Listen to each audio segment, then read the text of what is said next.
저와 같은 물음을 가지지 않는 거예요. 어떻게 하면 시험을 잘 칠까에 대한.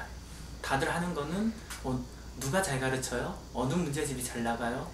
누구 인간 강사가 좋은가요? 어느 학원이 좋나요?에 대해서. 그래서 저는 철저하게 일주일 동안 합격만을 목표로 놓고 준비를 해서 이제 일주일 뒤에 합격을 했거든요. 이제 서점에 가서 책을 보는데 수능 관련 서적에서도 똑같은 거예요. 공부를 열심히 해야 된다는 거에 대한 책만 있지 어떻게 하면 시험을 잘 칠까에 대해서 말해주는 책은 한 권도 없더라 이거죠.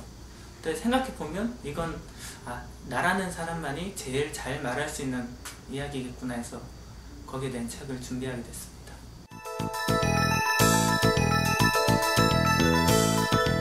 수능을 공부할 때 이게 실제 시험장에서 어떻게 내가 응용해서 풀 수 있을까에 대해 제일 중점을 뒀습니다. 그래서 어떻게 보면 재수 때 가장 많이 연습한 것 중에 하나는 어떤 어려운 문제가 나오든 어떤 쉬운 문제가 나오든 말도 안 되는 문제가 나오든지 수학이라면 100분이라는 주어진 시간 안을 어떻게 내가 원하는 대로 이끌어가서 쓸 수 있느냐에 대해서 가장 중점을 두고 공부를 했습니다. 먼저 풀 수 있는 문제를 다 풀고 나서 어려운 문제가 있다면 어려운 문제 중에서 내가 풀 수 있는 거, 그나마 쉬운 걸 선별해서 그걸 풀고, 그리고 내가 풀 수 없는 문제라면 그 중에서 대충 눈으로라도 보고 찍기라도 하는 게 최고의 방법이거든요. 이게 어떻게 쇼킹하게 들리실 수도 있는데 고3들의 성적은 떨어질 수밖에 없습니다. 공부를 열심히 하든 열심히 하지 않든. 근데 3월달 교육청 모의고사는 순수하게 고3 학생들만 치게 되고, 그 다음 큰 모의고사인 6월 교육과정평가원 모의고사를 생각해보시면 그때는 재수생들이 들어옵니다. 성적표를 보셨는데 성적표를 유지하고 있거나 조금이라도 올랐다면 엄청나게 노력한 거니까 반대로 칭찬해 주십시오. 그리고 성적표가 떨어졌다면 이렇게 구조적으로 떨어질 수밖에 없어서 떨어진 거니까 9월달부터 이제 학교 내신 시험에 대한 부담이 덜어졌을 때 그때부터 해서 뒤집는 거라고 다독여 주십시오. 절대 성적이 떨어진 게 아닙니다.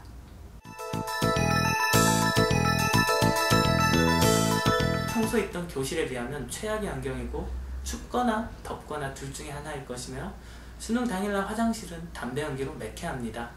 감독관님들은 이게 제도에 대해서도 아직 미숙하실 거고, 옆자리에 있는 애는 다리를 떨면서 잠만 자고 있을 거고요.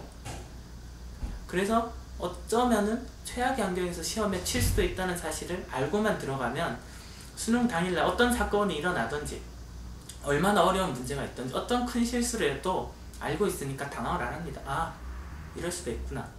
오히려 그런 마음가짐을 가지고 들어갔을 때 내가 생각했던 것보다 교실이 깨끗하네, 교실이 조용하네, 문제가 잘 풀리네 라고 생각하게 되면서 정말 제일 좋은 수능날을 만들 수 있을 것 같습니다. 어떻게 하면 공부를 더 열심히 할까? 어떻게 하면 좀 더 좋은 문제집을 찾을까가 아니라 어떻게 하면 실제 시험장에서 높은 점수를 받을까에 대한 생각을 해야지 점수가 올라가기 시작합니다. 제가 수능 전날 시험장을 향해 가는 학생들에게 해주고 싶은 이야기는, 오히려 수능 시험장은 안 좋을 수도 있고 당일날이 별로 좋지 않을 수도 있다는 상상을 하고 가는 게 마음 약한 소심한 학생들에겐 도움이 되는 것 같습니다. 읽는 사람에 따라서 이건 내가 배워야겠다라고 느끼는 점도 있을 거고, 이건 틀렸다고 느끼는 것도 있을 겁니다. 한번 일단은 쭉 읽어보시고 그 다음 나한테 필요한 것만 하나씩 받아들이세요. 엄밀하게 고민해서요. 그래야지 그게 내게 되지. 아무것도 모르고 그냥 이 사람 이렇게 했다네 라고 따라하면은 어설프게 따라한 것밖에 안 됩니다.